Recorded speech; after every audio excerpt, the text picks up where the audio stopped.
Vou lhe contar uma coisa que vai revirar o estômago de qualquer um com um pingo de decência.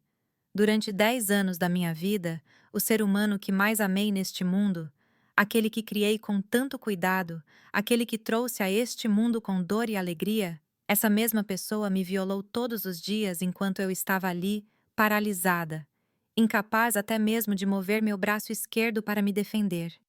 Meu próprio filho me estuprou por uma década inteira, e o pior é que ele fez isso fingindo se importar comigo.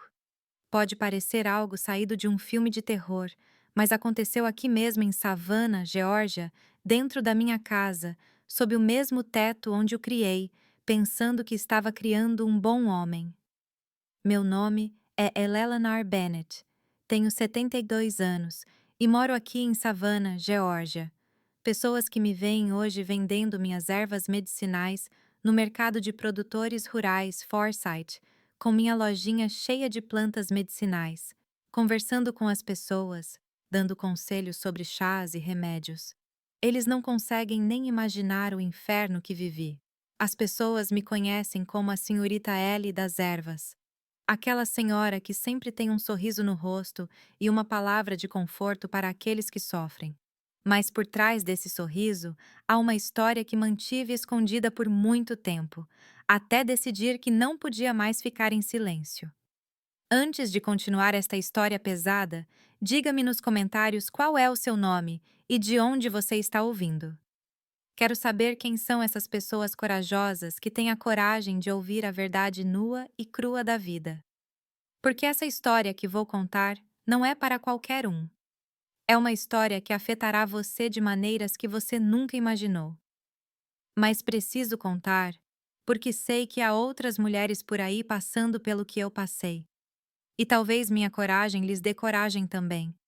Cada palavra que falo aqui é verdade. Cada detalhe realmente aconteceu, e se você ficar até o final, entenderá por que demorei tanto para ter coragem de falar sobre isso. Minha vida nem sempre foi sobre plantas e remédios naturais. Trabalhei em uma fábrica têxtil aqui em Savannah, costurando o dia todo, ganhando meu dinheiro suado para criar meu filho sozinha.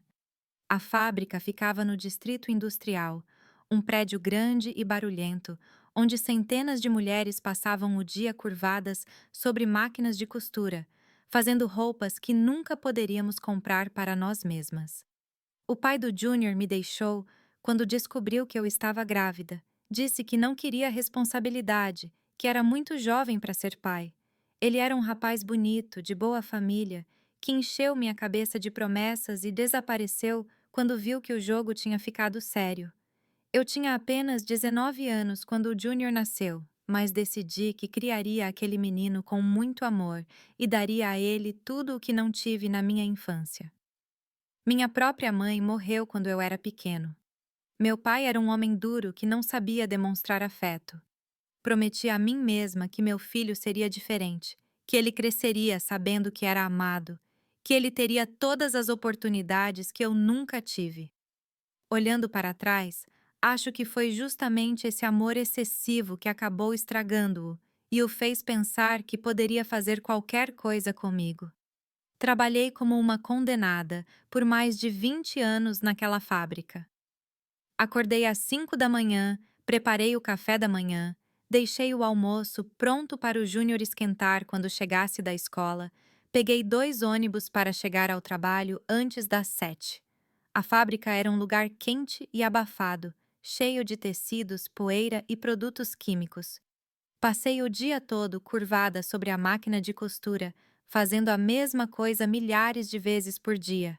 Era um trabalho que machucava minhas costas, forçava meus olhos e deixava meus dedos duros de tanto pressionar a máquina.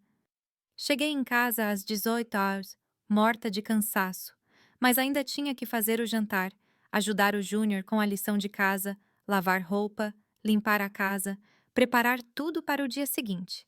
Era uma rotina que me destruía por dentro, mas suportei tudo pensando no futuro do meu filho.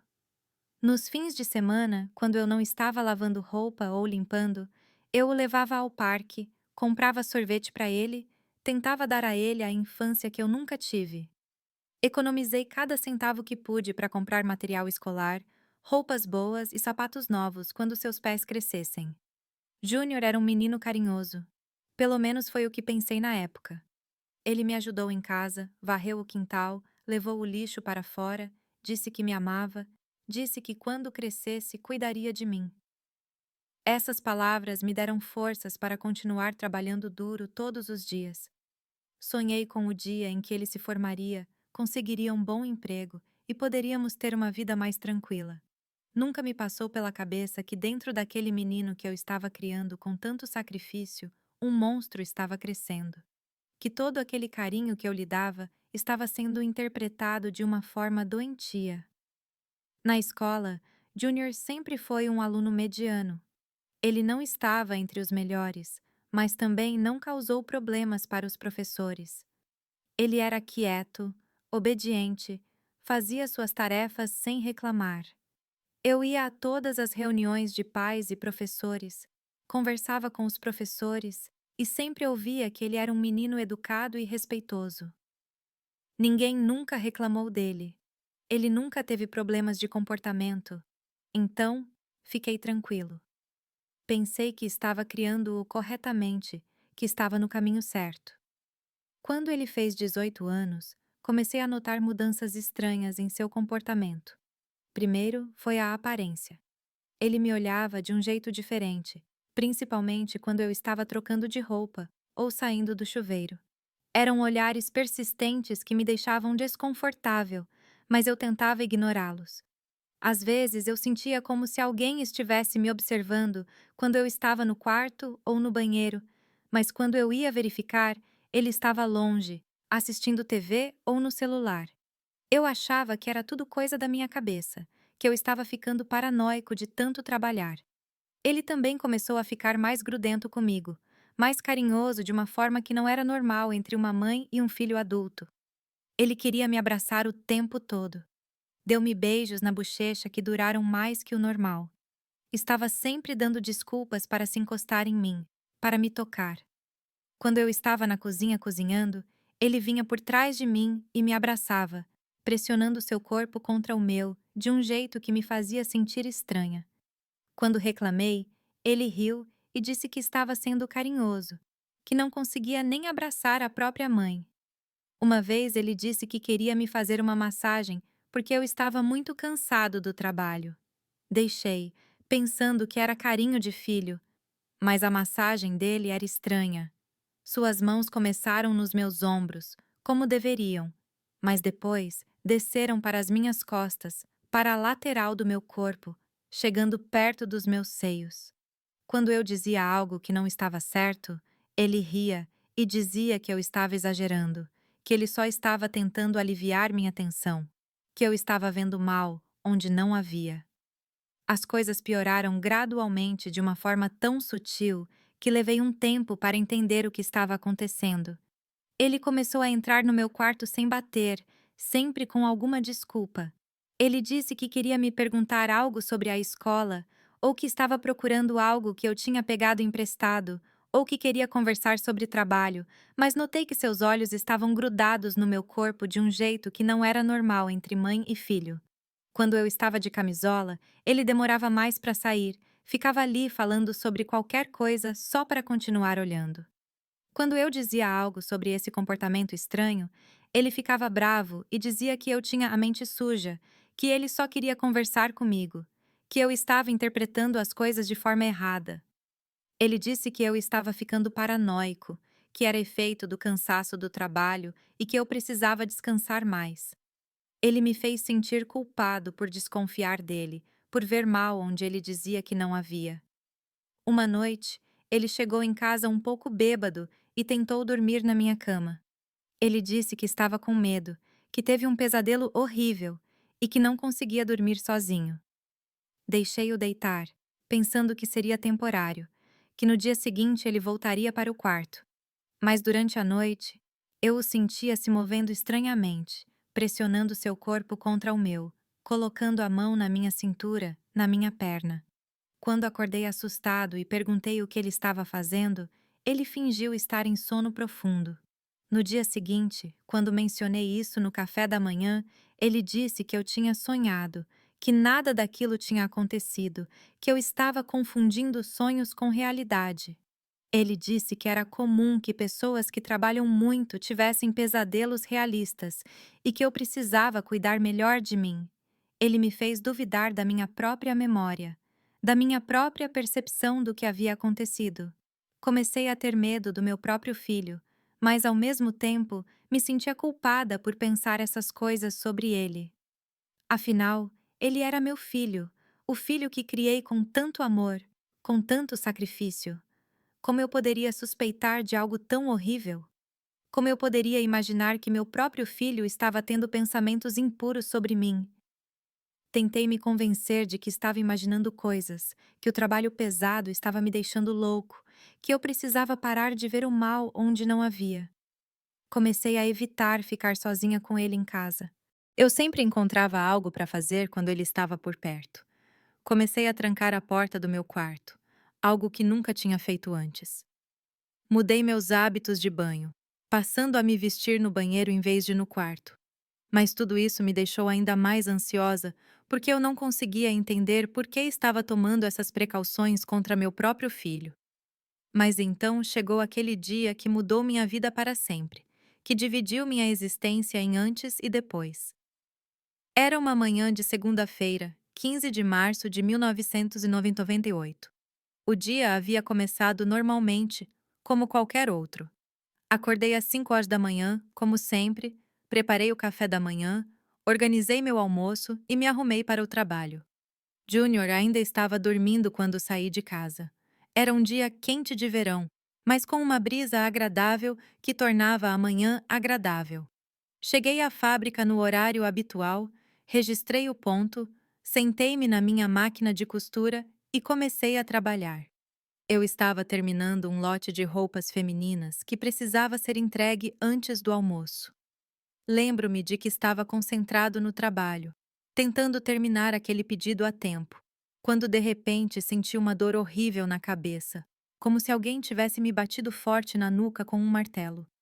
A dor era tão intensa que minha visão escureceu imediatamente.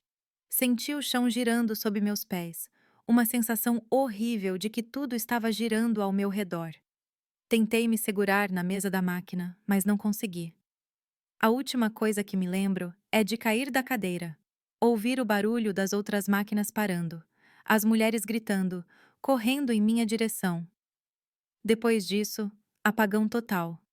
Eu estava na fábrica, na minha máquina de costura de sempre, terminando um lote de roupas femininas que precisava ser entregue antes do almoço. De repente, senti uma dor horrível na cabeça, como se alguém tivesse me batido com um martelo. Minha visão escureceu. Senti o chão girando e a última coisa que me lembro é de ter caído da cadeira. Quando acordei, estava no hospital com um monte de máquinas conectadas a mim. O médico explicou que eu tinha sofrido um derrame, uma hemorragia cerebral. Ele disse que eu era muito jovem para isso, que isso normalmente acontecia com pessoas mais velhas, mas que o estresse do trabalho e da vida tinha contribuído muito. O lado esquerdo do meu corpo estava todo dormente. Eu não conseguia mover meu braço ou perna esquerda corretamente. Foi aí que minha vida se transformou num inferno completo. Eu precisava de ajuda para tudo: tomar banho, vestir-se, ir ao banheiro, comer. Júnior, que na época tinha 22 anos, se ofereceu para cuidar de mim. Ele disse que desistiria de tudo, que dedicaria sua vida a cuidar de mim, porque eu dediquei minha vida inteira a cuidar dele.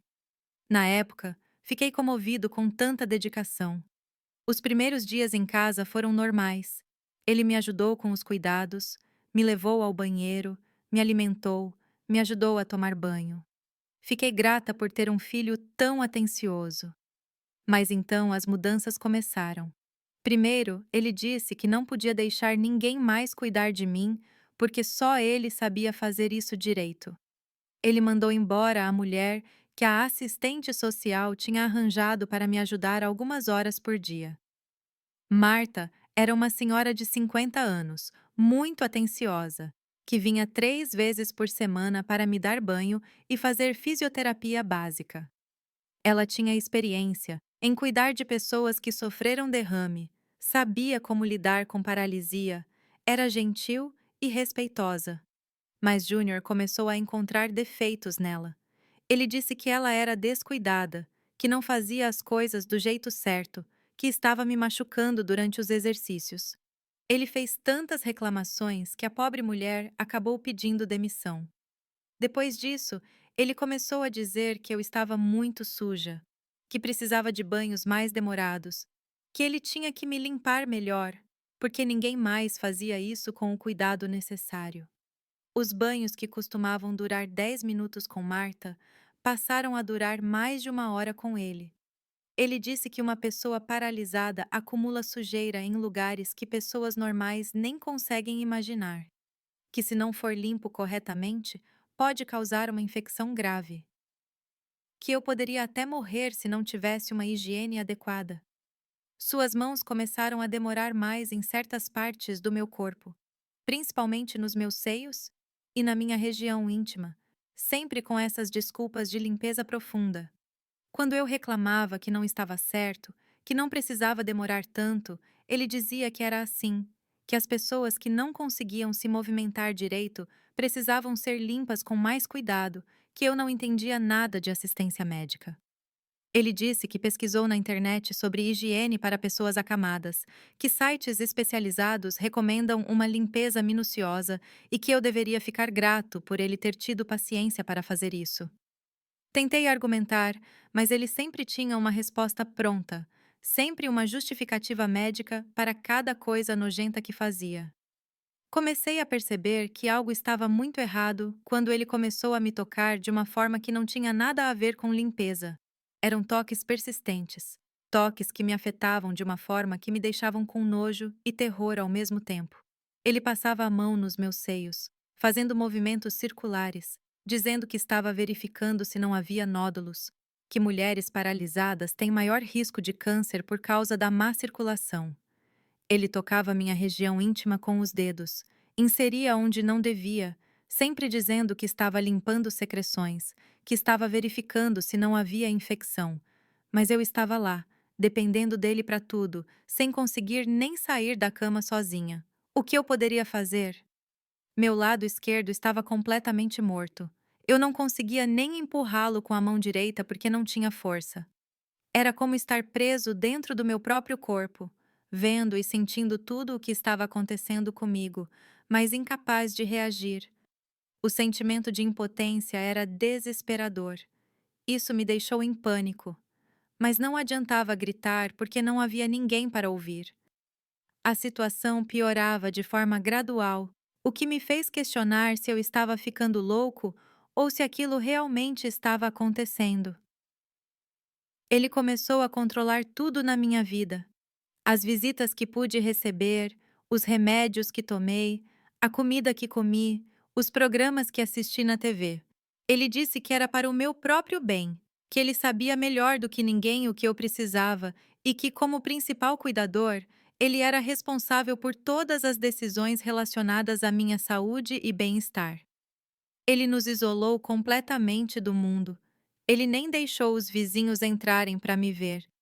Quando alguém aparecia na porta, ele atendia e dizia que eu estava dormindo, ou que eu estava com dor, ou que o médico tinha recomendado repouso absoluto.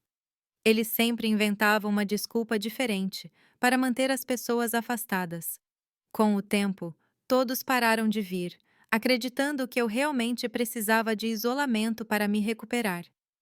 E os abusos foram aumentando dia após dia, até chegar ao ponto em que você nem imagina o que esse monstro era capaz de fazer. Mas espere, antes de ir direto para o final desta história terrível, tenho que começar do começo da minha vida. Porque senão você não vai entender como um filho pode se transformar num monstro assim. Como uma pessoa que você criou com tanto amor pode se transformar em uma criatura tão cruel. Depois que saí do hospital, completamente dependente dele para tudo, foi quando o verdadeiro pesadelo começou. O que eu pensava ser o cuidado de um filho dedicado se transformou na coisa mais nojenta que uma mãe pode passar na vida. Era como se ele tivesse esperado anos por aquela oportunidade, como se minha paralisia fosse exatamente o que ele queria. Nas primeiras semanas em casa, quando eu ainda estava me adaptando à nova realidade de não conseguir me mover direito, ele disse que precisava me examinar todos os dias para ver se eu não estava desenvolvendo escaras por ficar deitada por muito tempo. Ele disse que pesquisou na internet sobre cuidados para pessoas acamadas e que pessoas que ficam muito tempo na cama podem ter feridas horríveis se não forem bem cuidadas. Ele até me mostrou algumas fotos impressionantes de escaras infectadas que ele havia impresso. Ele disse que isso poderia acontecer comigo se eu não fosse cuidado adequadamente. Eu acreditei nele, não acreditei? Ele era meu filho, a única pessoa que eu tinha no mundo. Por que eu duvidaria dele? Ele parecia tão preocupado comigo, tão dedicado.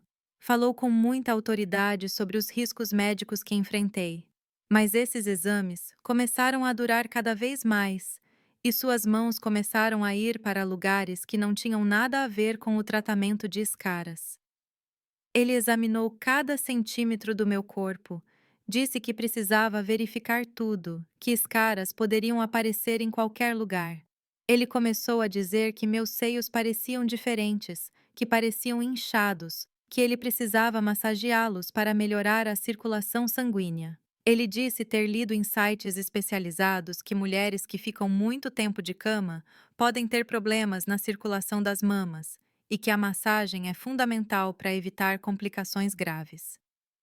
Suas mãos ficaram ali por um longo tempo, apertando, movendo, fazendo movimentos que me deixaram com uma sensação horrível na boca do estômago, uma mistura de nojo, medo e confusão. Quando eu dizia que estava doendo ou que não gostava daqueles toques, ele respondia que era assim mesmo, que no começo sempre incomoda, mas que depois o corpo acostuma e até melhora. Ele disse que eu não podia ser egoísta, que ele estava sacrificando seu tempo para cuidar de mim, que eu tinha que colaborar com o tratamento se quisesse me recuperar. Ele disse isso com uma convicção que me fez duvidar dos meus próprios sentimentos. Me fez pensar que talvez eu estivesse interpretando mal aqueles toques. O primeiro incidente real, aquele que marcou o início dos abusos mais sérios, aconteceu durante um banho numa tarde de quinta-feira. Ele disse que eu estava muito sujo lá embaixo e que ele precisava limpar direito, senão eu teria uma infecção urinária terrível que poderia me matar. Ele começou a me tocar de uma forma que não tinha nada a ver com limpeza, inserindo os dedos onde não devia, dizendo que estava removendo sujeira acumulada que eu não conseguia remover sozinho por causa da paralisia. Tentei fechar as pernas, usei toda a força que tinha no lado direito do corpo para tentar me proteger. Mas ele segurou firme e falou com aquela voz falsamente afetuosa: Mãe, relaxa. Eu sou seu filho. Não há nada de errado nisso. Você me deu banho a vida toda quando eu era criança. Limpou meu bumbum, me ensinou sobre higiene. Agora é a minha vez de cuidar de você. A comparação era absurda, repugnante. Mas ele falou com tanta naturalidade que por um momento me fez questionar se eu estava exagerando. A partir daí, os banhos se transformaram numa verdadeira tortura. Sessões de horror que eu sabia que aconteceriam todos os dias e que eu não poderia evitar.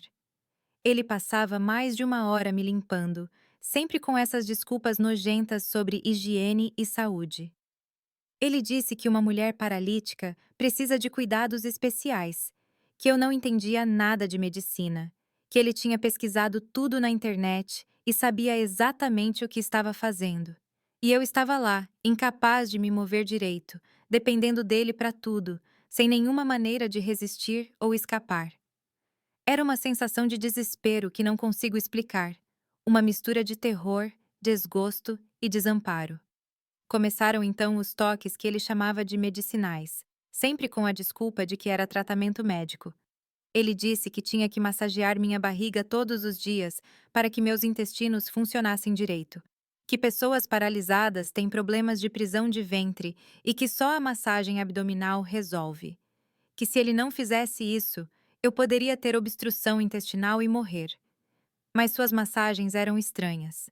Eles começavam na barriga, mas continuavam descendo até chegarem a lugares que não tinham nada a ver com os intestinos. Quando eu reclamava, ele ficava bravo e gritava: Mãe, você quer melhorar ou não? Quer morrer de infecção? Estou aqui tentando te salvar e você continua reclamando. A manipulação psicológica era a pior de todas. Pior até do que o abuso físico. Ele repetia as mesmas frases todos os dias como um mantra que me partia por dentro. Mãe, você depende de mim para tudo. Se eu não estiver aqui, quem vai cuidar de você? Quem vai te alimentar? Te levar ao banheiro? Te dar remédio? Quem vai ter paciência com um aleijado? Ele dizia isso enquanto me tocava de forma inapropriada, como se fosse a coisa mais normal do mundo, como se eu devesse ser grata por ele estar ali, por estar se sacrificando por mim. Ele dizia que eu era um fardo para qualquer outra pessoa, que só ele tinha paciência para cuidar de um aleijado como eu, que se ele me abandonasse, eu apodreceria em um asilo horrível, onde ninguém se importaria comigo. Ele pintou um quadro tão terrível da minha situação que eu fiquei apavorada só de pensar na possibilidade de estar sem ele. Mesmo sabendo que o que ele estava fazendo comigo era errado. Era um ciclo doentio de dependência e medo. Quando eu tentava resistir mais, reclamar mais alto ou tentar empurrá-lo com a mão que ainda funcionava, ele começava com ameaças sutis, mas muito eficazes.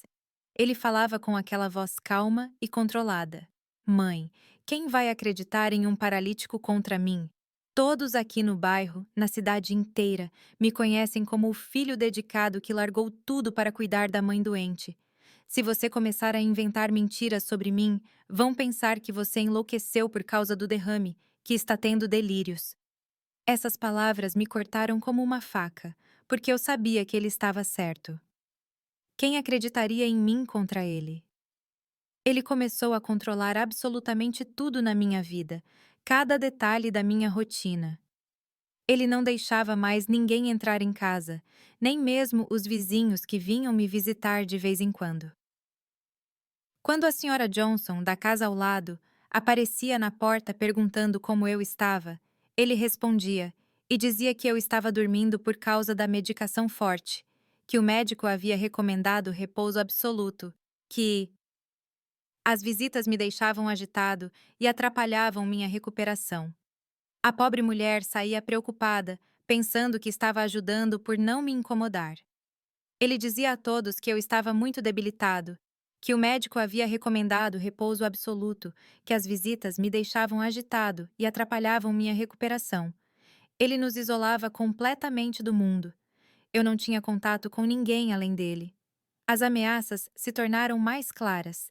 Ele disse que, se eu contasse alguma coisa a alguém, ele me internaria em uma casa de repouso e diria que eu tinha demência por causa do derrame. Disse que conhecia pessoas que trabalhavam nesses lugares e que eu apodreceria lá, sendo maltratada por estranhos, comendo comida ruim, sem ninguém para me defender. Ele pintou um quadro tão terrível que eu ficava apavorada só de pensar. Então chegou o dia em que ele decidiu cuidar das minhas necessidades íntimas de uma forma que nunca conseguirei esquecer. Ele disse que eu estava sem relaxamento há muito tempo e que isso era ruim para a saúde de qualquer mulher, especialmente para uma paralítica. Disse que havia pesquisado e que os médicos recomendavam exercícios especiais para mulheres na minha situação. Quando entendi o que ele queria fazer, tentei gritar, mas ele cobriu minha boca e disse: Ninguém vai ouvir de qualquer maneira, mãe. E se o fizerem, pensarão que você está gritando de dor por causa da paralisia.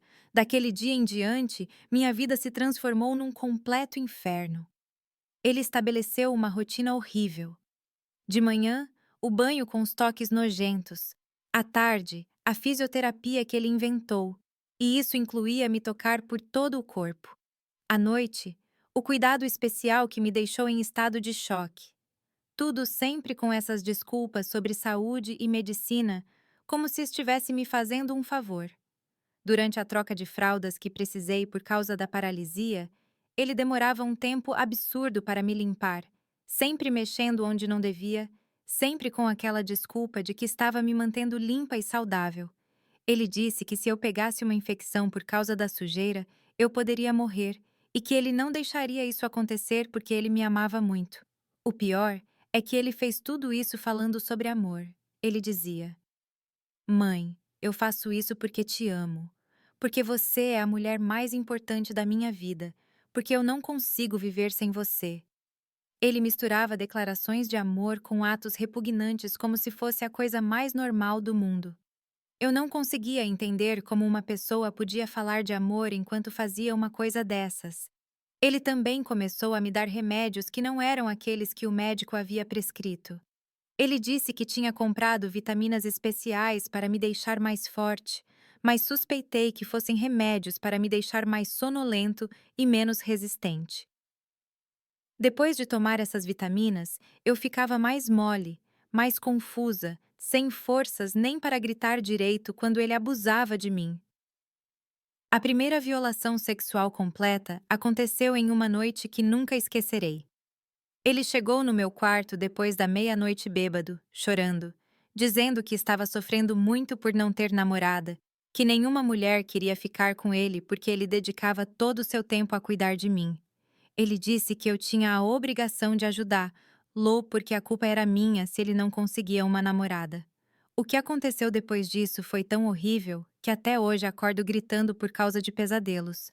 Depois daquela noite, ele disse que agora tínhamos um relacionamento especial, que eu era mais que uma mãe para ele, que éramos um casal e que ninguém poderia saber porque as pessoas não entendiam o amor verdadeiro. Ele disse que o que aconteceu entre nós foi uma coisa de Deus, que foi o destino, que a paralisia aconteceu para que ficássemos mais próximos. Sua loucura não conhecia limites. Responda-me honestamente. Você acha que uma mãe tem a obrigação de perdoar um filho, não importa o que ele faça? Porque tenho uma opinião muito controversa sobre isso. Diga-me nos comentários o que você acha. Porque o que você vai ouvir agora sobre os anos que se seguiram fará você entender por que penso dessa maneira. O que começou naquela noite amaldiçoada se tornou uma rotina de horror que durou anos e anos. Cada dia que amanhecia era mais um dia de tormento. Mais um dia que orei para que Deus me tirasse logo desse sofrimento. Junior transformou minha vida em uma prisão onde eu era prisioneiro do meu próprio corpo. E ele era o carcereiro mais cruel que você pode imaginar. Todos os dias, sem exceção, ele repetia os mesmos abusos, sempre com aquelas desculpas repugnantes de cuidado e higiene. De manhã, quando ele me acordava para tomar café da manhã, ele já começava a passar as mãos em mim, dizendo que estava verificando se eu tinha dormido bem, se não tinha desenvolvido feridas na pele durante a noite, mas seus cheques eram pura maldade, disfarçados de assistência médica. Durante o banho, que acontecia todos os dias no final da tarde, ele passava mais de 2 horas me limpando. Ele disse que um paralítico precisa de higiene extra, que se ele não fizesse isso, eu apodreceria de infecção. Mas eu sabia que não era limpeza nenhuma. Era ele satisfazendo seus desejos doentios, usando meu corpo como se fosse uma boneca. Tentei resistir, mas como meu braço esquerdo não obedeceu, minha perna esquerda morreu. Eu dependia dele até para ir ao banheiro. A fisioterapia que ele inventou foi outro momento de terror.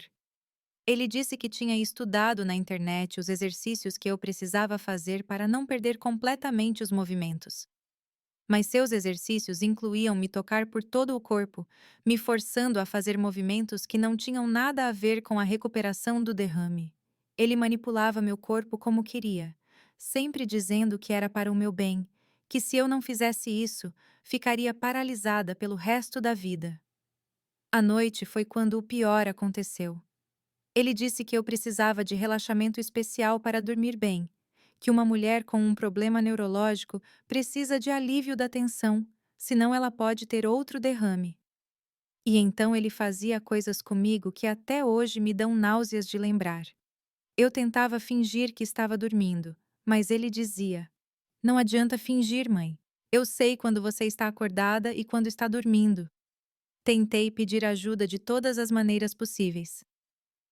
Quando um vizinho passava em frente à casa e olhava pela janela, eu tentava fazer sinais com os olhos, tentava mover a cabeça de um jeito que demonstrasse desespero, mas ele estava sempre por perto, sempre controlando tudo. Se ele percebesse que eu estava tentando chamar atenção, ele se aproximava e dizia em voz alta: "A mamãe está com um pouco de dor hoje, não é? Mas eu já dei o remédio a ela. Ela vai melhorar logo." Quando o telefone tocava, ele atendia. Ele sempre dizia a todos que eu não conseguia falar porque estava muito debilitado e que o médico tinha recomendado repouso vocal. Se eles insistissem muito em falar comigo, ele me trazia o telefone, mas ficava ao meu lado, ouvindo cada palavra, fazendo uma cara feia se eu tentasse dizer algo que pudesse levantar suspeitas. Fiquei até com medo de dizer socorro porque sabia que ele me faria pagar depois. Ele controlava todos os remédios que eu tomava. Além dos que o médico havia receitado para o AVC, ele me deu outros que disse ter comprado na farmácia para completar o tratamento. Eu suspeitava que eram remédios para me deixar mais dócil, mais confusa, porque depois de tomá-los, eu ficava muito confusa, sem conseguir pensar direito, sem forças nem para gritar quando ele abusava de mim. As visitas foram cortadas uma a uma. Primeiro, ele disse que eu não poderia receber minha amiga Nancy porque ela falava muito alto, e isso afetava minha pressão arterial. Então ele disse que as pessoas da igreja não poderiam mais vir porque eu era muito sensível a multidões. Ele continuou inventando desculpas para cada pessoa, até que não sobrou ninguém. Estávamos completamente isolados do mundo, só ele e eu dentro daquela casa que se tornou meu inferno pessoal. Tentei resistir de várias maneiras. Às vezes eu fingia que estava com muita dor para ver se ele parava. Mas ele disse que a dor era normal em alguém que sofreu um derrame e que o que ele estava fazendo ajudaria a melhorá-la. Outras vezes eu tentava chorar, esperando que ele tivesse um pouco de pena, mas ele dizia que chorar também era sintoma de um problema neurológico e que eu melhoraria com o tempo. Certa vez consegui falar com o telefone secretamente e tentei ligar para o serviço de emergência, mas minha fala ficou um pouco arrastada por causa dos remédios que ele me deu e a mulher do outro lado da linha não conseguia entender direito o que eu estava dizendo. Quando ele chegou e viu o telefone na minha mão, ele ficou furioso. Ele disse que se eu fizesse isso de novo, ele me amarraria na cama e contaria a todos que eu estava tendo crises por causa do derrame. Os anos se passaram e perdi a esperança de que um dia alguém descobrisse o que estava acontecendo. Ele conseguiu construir uma imagem perfeita de um filho dedicado. Os vizinhos o elogiavam. Diziam que ele era um exemplo de filho que deu a vida para cuidar da mãe doente. Quando ele saía para fazer compras ou mexer em alguma coisa na rua, todos falavam bem dele.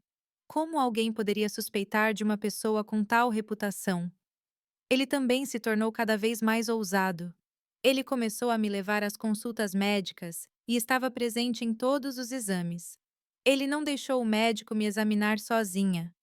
Ele disse que eu ficava muito nervoso sem ele por perto, que eu poderia ter outro derrame se ficasse agitado.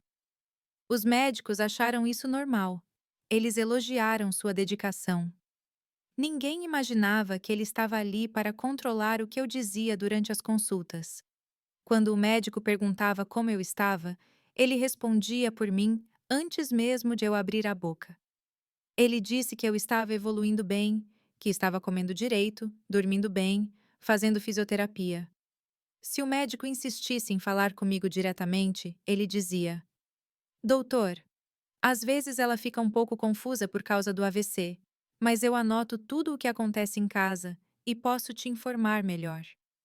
Mas um dia, depois de quase 8 anos vivendo esse inferno, aconteceu algo que mudou tudo. A vizinha, a senhora Johnson, estava em casa doente, de repouso. E assim, ela passou o dia inteiro em casa, num horário em que normalmente estaria trabalhando. Naquele mesmo dia, eu não aguentei mais e comecei a gritar desesperadamente enquanto ele abusava de mim. Gritei com uma força que eu não sabia que tinha. Gritei por socorro até minha voz desaparecer. A Sra. Johnson ouviu os gritos através da parede fina que separava as duas casas.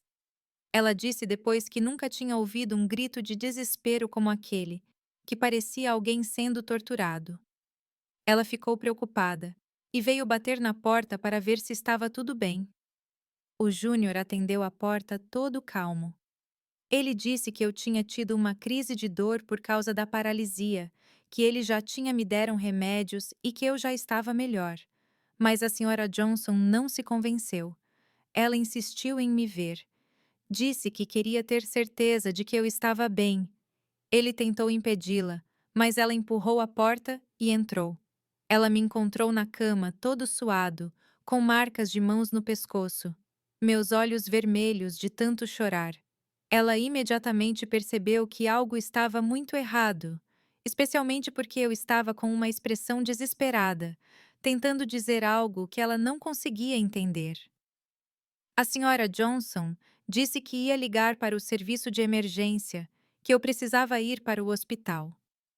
Ele tentou convencê-la de que não era necessário, que era apenas uma crise normal, que eu sempre ficava assim quando sentia dor, mas ela não me ouviu e ligou para o 192 mesmo assim. Enquanto esperávamos a ambulância, ela ficou lá ao meu lado, segurando minha mão. E eu tentei dizer socorro com os olhos, porque minha voz não saía.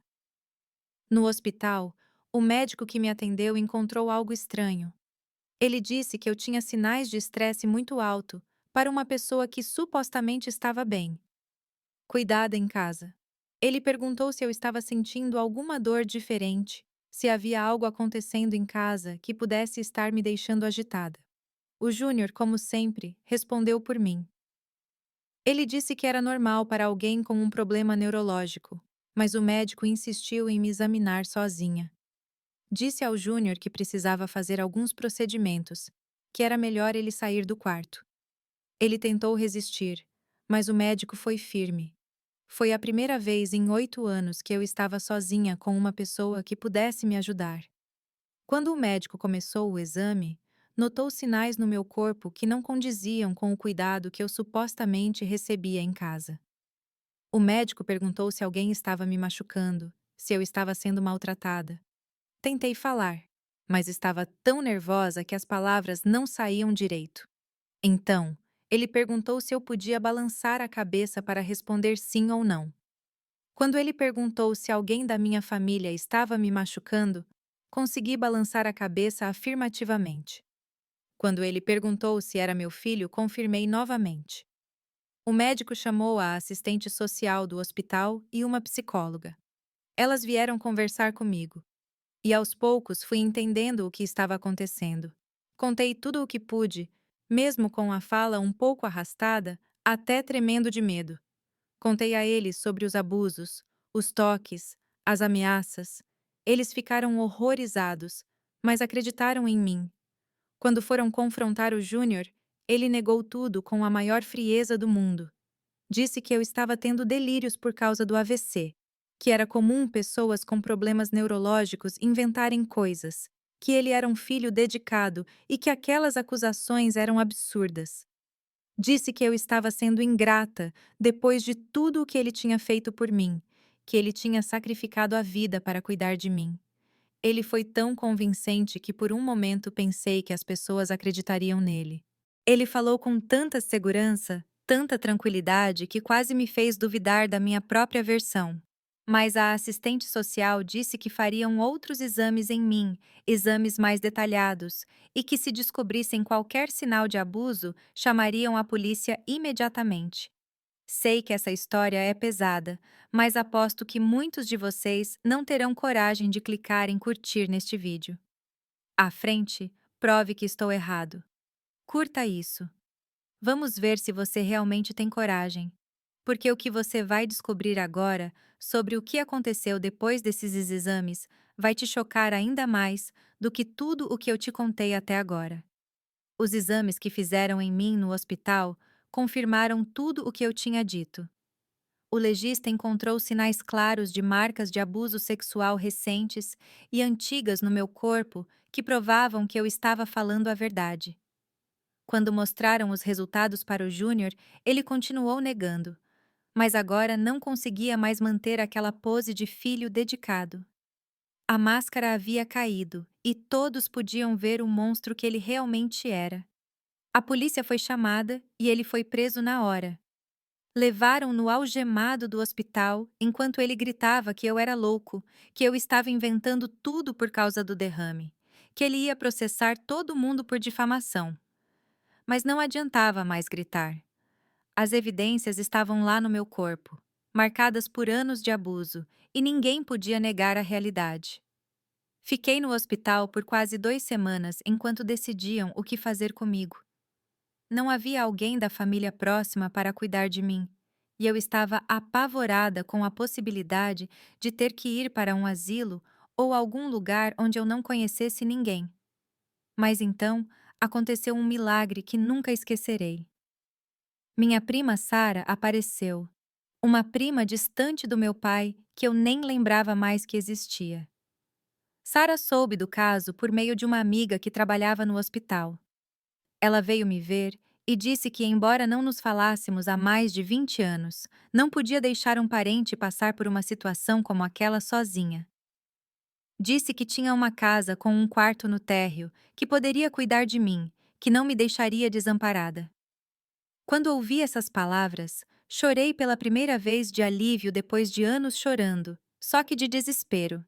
A casa de Sara ficava em um bairro mais distante de Savannah, em uma rua tranquila, cheia de árvores e casas simples. Ela havia adaptado o quarto para mim com barras de apoio no banheiro, uma cama mais baixa para que eu pudesse sentar sozinha, e uma cadeira de rodas para eu me movimentar pela casa. Pela primeira vez em 8. Durante anos, eu estava em um lugar onde podia ter certeza de que ninguém me machucaria. Os primeiros dias na casa de Sara foram estranhos. Eu tinha tanto medo que qualquer barulho me fazia pular de susto. Quando ela se aproximava para me ajudar com alguma coisa, eu automaticamente me encolhia, esperando ser atacado. Meu corpo tinha gravado o medo de uma forma que até mesmo aqueles que queriam me ajudar me assustavam. Ela tinha a paciência de um anjo comigo.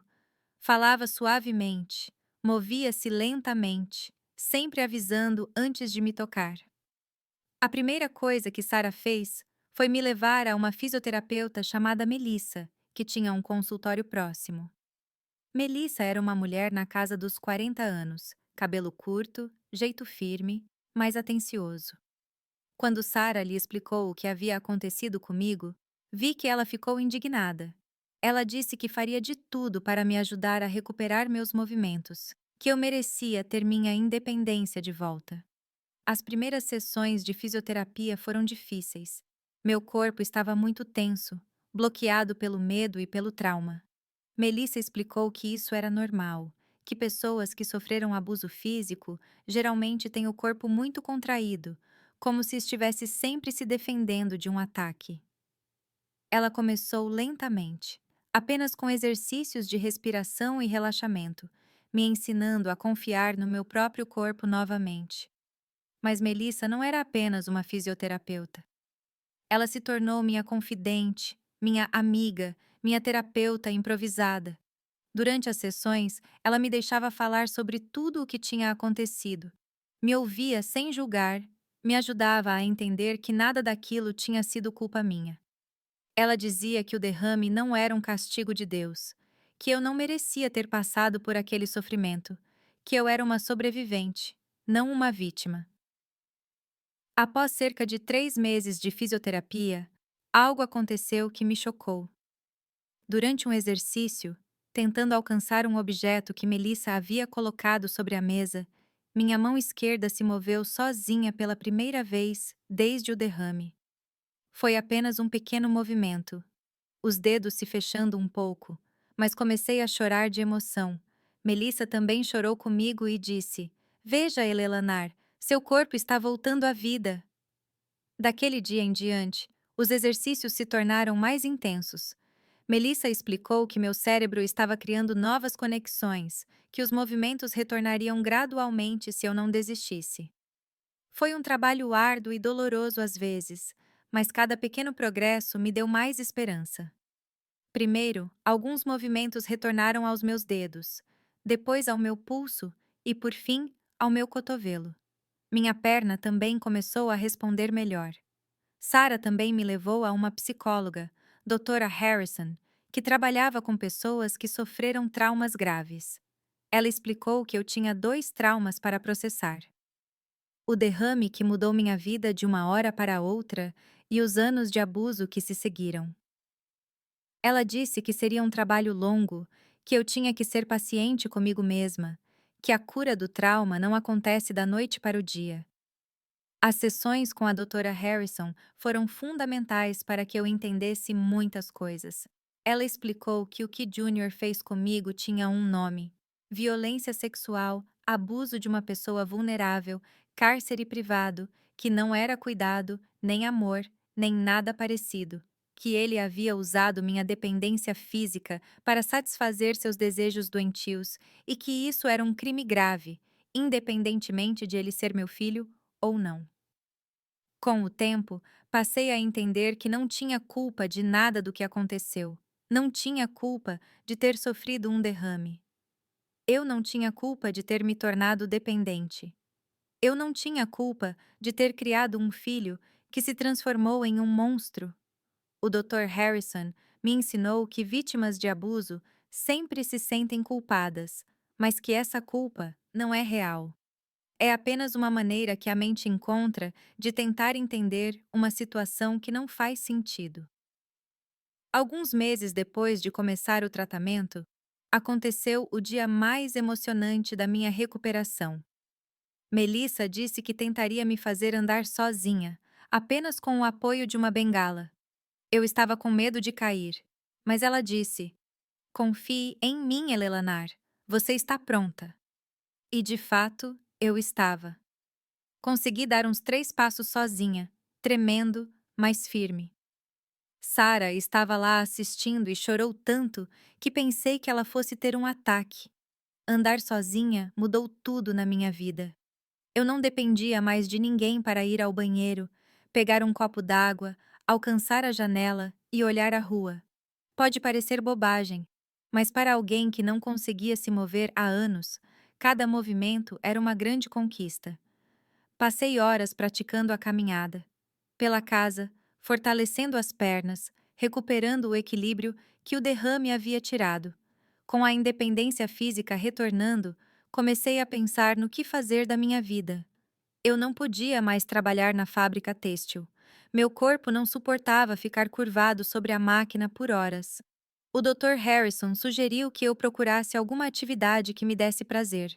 Essa seria uma maneira de recomeçar minha vida profissional sem muito esforço físico. Foi Sarah quem sugeriu o curso de ervas medicinais.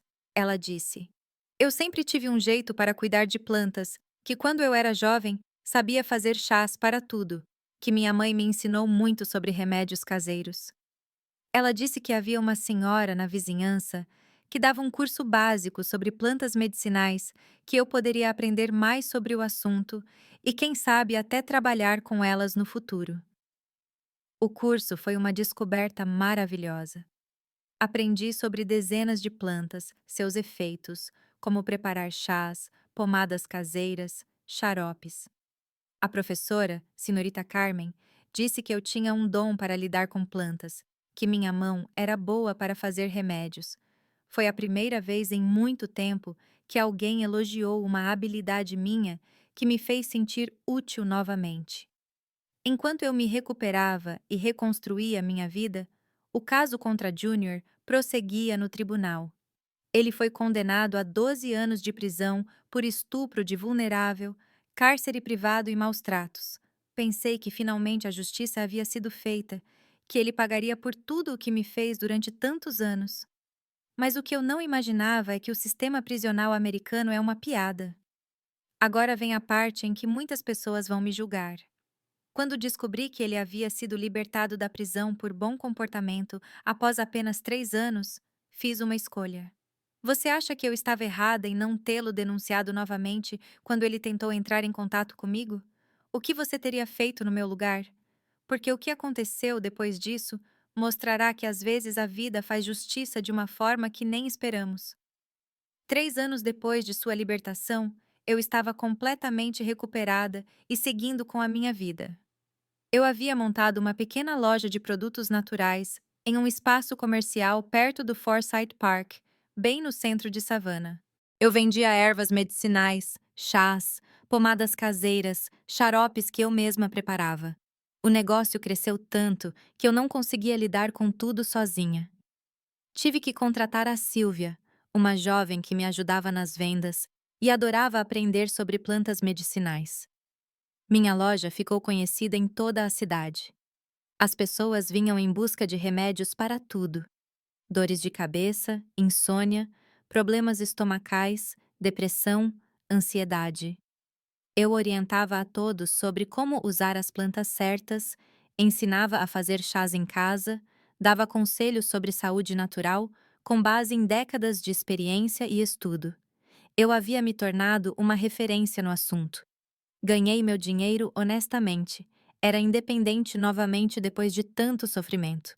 A rotina da loja era uma delícia. Acordei cedo, tomei meu café com a Sara, caminhei os 4 quarteirões até o centro, abri a loja às 8 da manhã, organizei as ervas secas nos potes, preparei as pomadas do dia, atendi meus clientes habituais que já vinham me falar sobre a vida além dos remédios. Era uma vida simples, mas cheia de propósito e significado. A Sara continuou morando comigo, mas agora éramos mais como irmãs do que uma prima cuidando de uma prima doente. Ela me ajudava na loja nos fins de semana, cuidava da casa enquanto eu trabalhava. Ela era minha companheira de vida, minha confidente, minha amiga mais próxima. Tínhamos construído uma rotina boa, pacífica e cheia de afeto verdadeiro. Pela primeira vez em décadas, eu estava verdadeiramente feliz. Eu até tinha encontrado um namorado, o Sr. Anthony, um viúvo de 68 anos que frequentava minha loja para comprar chá de erva cidreira para os nervos depois que sua esposa morreu. Ele conhecia toda a minha história, respeitava meu passado, me tratava com um carinho que eu achava que nunca mais sentiria na vida. Não morávamos juntos, mas nos víamos quase todos os dias. Íamos ao cinema, passeávamos no parque, vivíamos um romance gostoso de pessoas maduras que sabem valorizar uma boa companhia. Anthony era tudo o que Junior nunca foi: respeitoso, carinhoso, protetor sem ser controlador. Ele me trazia flores toda sexta-feira, me ajudava a carregar as caixas pesadas da loja, esperava eu fechar para podermos jantar juntos em um restaurante simples ali perto. Nosso relacionamento era baseado em respeito mútuo, confiança e afeto verdadeiro. Assim é que o amor deve ser. Foram 20 anos de paz total, de reconstrução, de uma felicidade que eu jamais imaginei ser possível.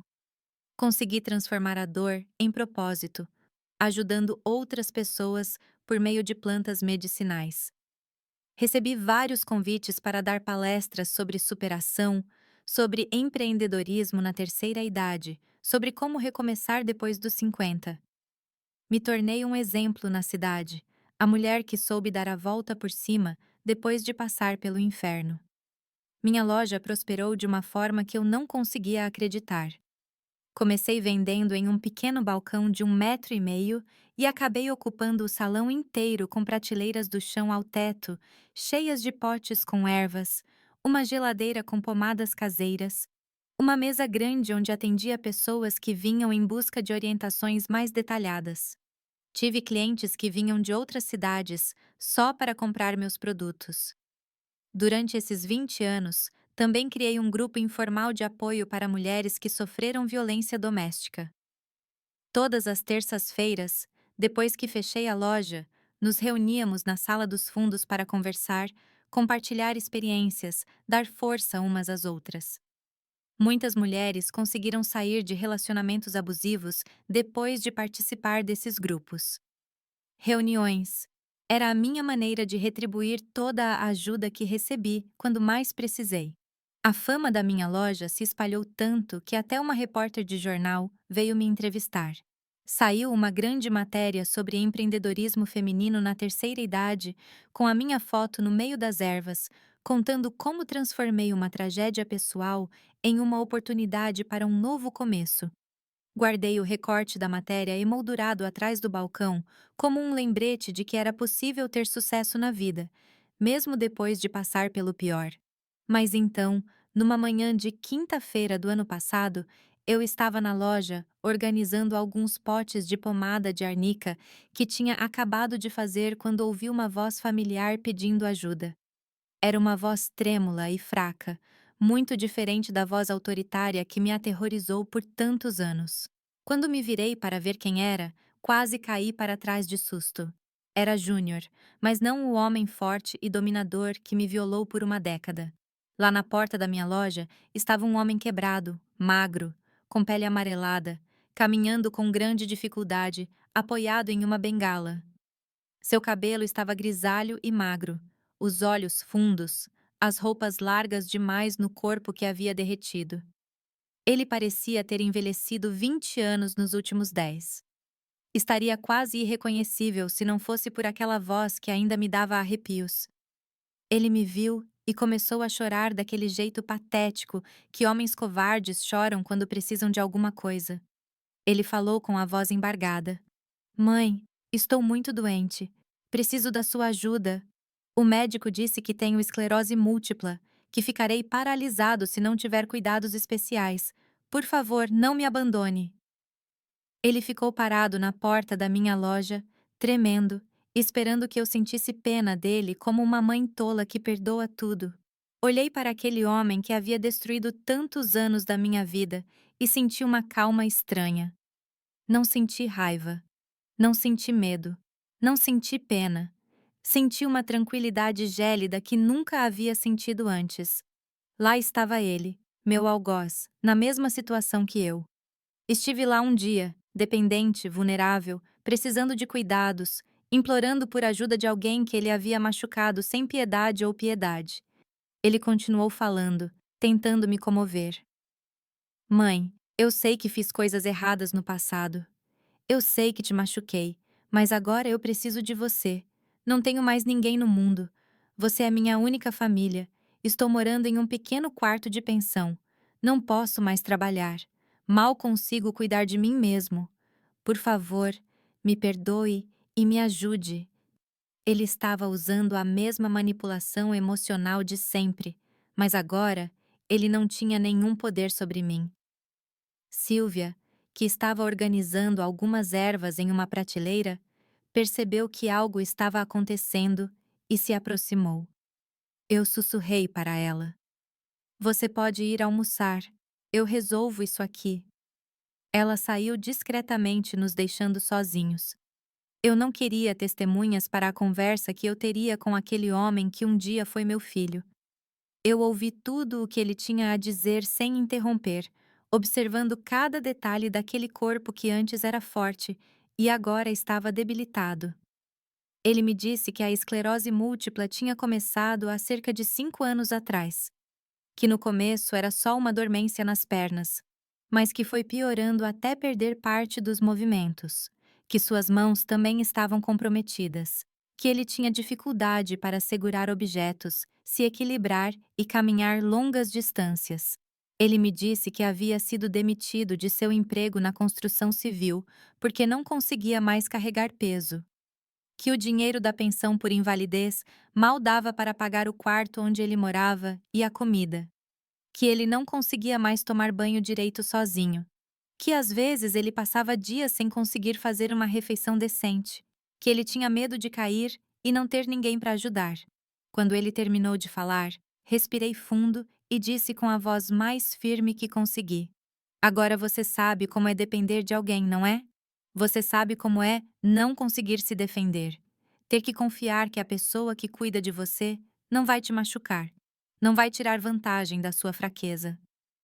Eu vi seu rosto mudar de cor. Quando ele entendeu onde eu queria chegar com aquelas palavras, continuei falando com uma tranquilidade que me surpreendeu. Você se lembra do que fez comigo durante 10 anos enquanto eu estava paralisado? Você se lembra de como você abusava de mim todos os dias? Como você me ameaçou? Como você transformou minha vida num inferno? Você se lembra que eu implorei para você parar e você disse que eu tinha que ser grato porque você estava cuidando de mim? Ele tentou me interromper, mas levantei a mão e não deixei. Era a minha vez de falar. Ele teve que me ouvir depois de tantos anos me fazendo calar. Durante anos, implorei para que você tivesse um pouco de respeito, um pouco de humanidade comigo. Você disse que eu dependia de você, que ninguém mais cuidaria de mim, que eu tinha que aceitar tudo em silêncio porque era um favor que você estava fazendo. Agora é você quem depende. É você quem precisa de cuidados. Percebi que ele estava ficando desesperado. Percebendo que eu não iria ceder à chantagem emocional como ele esperava, ele tentou mudar de estratégia. Mãe, eu era jovem, eu era imaturo, eu não sabia o que estava fazendo. Agora entendo que eu estava errado, que eu te machuquei. Eu me arrependo de tudo. Juro por Deus que me arrependo. Mas eu já tinha ouvido essa conversa antes, na época do julgamento. Você se arrepende porque precisa de mim agora, não porque entendeu o mal que me causou. Se você tivesse saúde, dinheiro e fosse independente, nunca teria aparecido aqui pedindo perdão. Seu arrependimento é interesse próprio, não remorso verdadeiro. Eu disse isso, olhando diretamente em seus olhos, sem desviar o olhar nem por um segundo. Ele tentou a última carta, o mais repugnante de todos. Mãe, eu sei que você é uma pessoa de fé, uma pessoa que perdoa. Você sempre foi assim. Você sempre teve um grande coração. Você não vai deixar seu próprio filho morrer abandonado, vai? O que as pessoas vão pensar se souberem que você me negou ajuda? Então eu ri. Riu de um jeito que até eu fiquei surpreso. Meu filho morreu há muito tempo. O que está na minha frente é apenas um estranho que uma vez me fez muito mal. Realmente muito mal. E você sabe o que as pessoas pensam de mim hoje? Eles acham que sou uma mulher corajosa que soube superar um trauma horrível e que construiu uma nova vida depois dos 50. É isso que importa. Agora você vai sair da minha loja e nunca mais voltar. Você vai procurar uma casa de repouso pública, alguma instituição de caridade, alguém que seja pago pelo governo para cuidar de você. Porque o cuidado gratuito, o cuidado do amor, o cuidado da família, você perdeu o direito a isso quando decidiu me transformar em um objeto sexual por uma década inteira. Ele saiu da loja cambaleando, chorando alto, mas eu não senti nem um pouco de pena. Depois que ele saiu, tranquei a porta da loja, virei a plaquinha para fechado e sentei na cadeira atrás do balcão.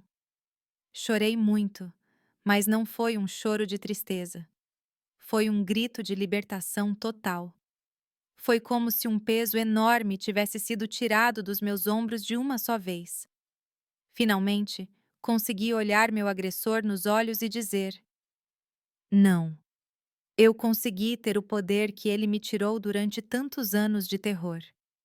Descobri depois, por meio de conhecidos que trabalhavam no serviço social, que ele acabou internado em uma casa de repouso pública, uma daquelas que o governo mantém para pessoas sem família ou dinheiro. Sei que a vida dele lá não é fácil, que ele depende da boa vontade de funcionários sobrecarregados para tudo, que às vezes passa horas esperando para ser atendido, que ele come mal, que dorme em um quarto coletivo com outros doentes. É exatamente o tratamento que ele merecia.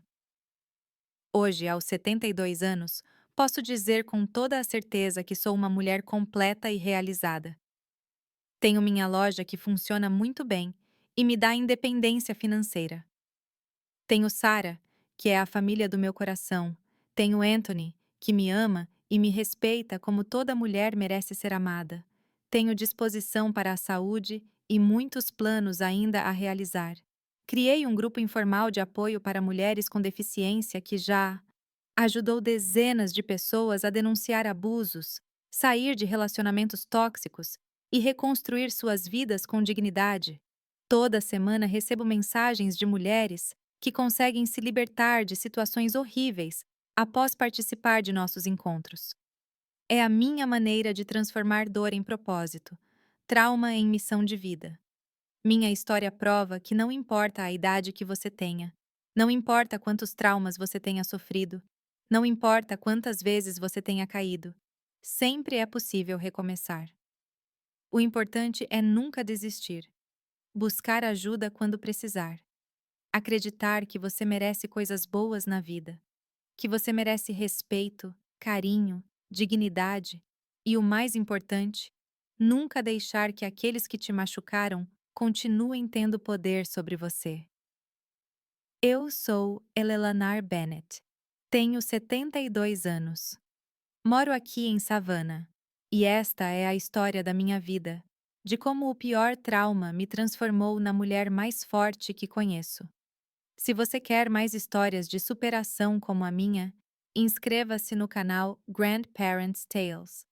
Aqui provamos que não há idade para recomeçar e que a vingança mais doce é viver bem. E aí, gostou da minha história? Hoje, me sinto vitoriosa porque me esforcei ao máximo para superar todas as dificuldades. Se puder, clique nos quadradinhos que estão passando na tela para ver mais vídeos e ouvir mais histórias de mulheres guerreiras como eu.